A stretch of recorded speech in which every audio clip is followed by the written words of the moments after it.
bevo.com.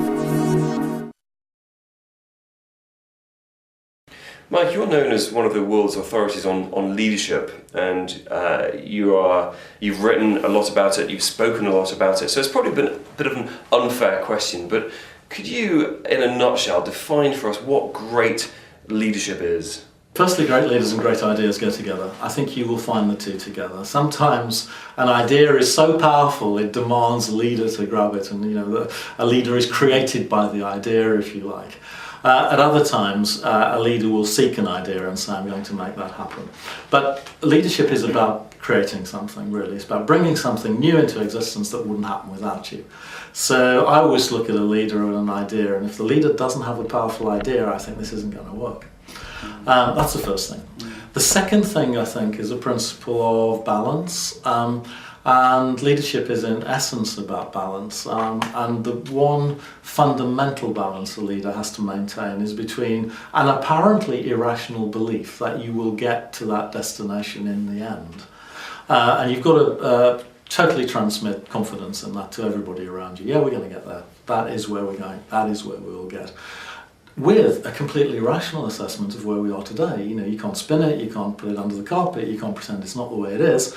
And so you've got to balance that irrational assessment of where we are today with an apparently irrational confidence that you will get there in the end.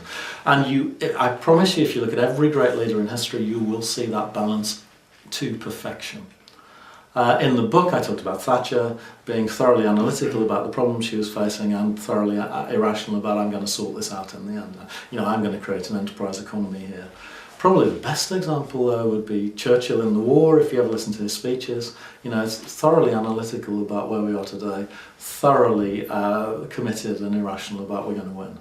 And it's that balance, and you create a gap with that balance between where we are today and where you're going, and you focus people's attention on that gap, and you'll see that in every effective leader.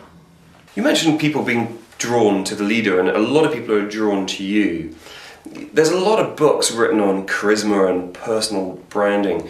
Are you an advocate for people and CEOs focusing on their personal brand? Yeah, I'm not a great fan of personal branding, I have to say.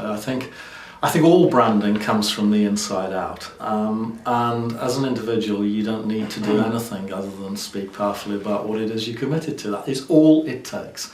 But you do have to be authentic and sincere about that, and you have to stay committed. You can't allow yourself to be knocked off track by adverse circumstances. If that is what you do, you will attract people who are also attracted to what it is you're up to and want to join in it with you and help you to make it happen. So you're saying don't focus necessarily on personal branding per se, but just focus more on the vision, the passion you have for the business, and then as a result of having that passion, people will be inspired by you and follow you. That's basically charisma. Yeah, enrolling other people in your own enthusiasm is the essence of charisma in my mind. And you've got to be able to do that in good circumstances and in bad circumstances. People have to listen to you and be energized by you, not listen to you and be depressed by you.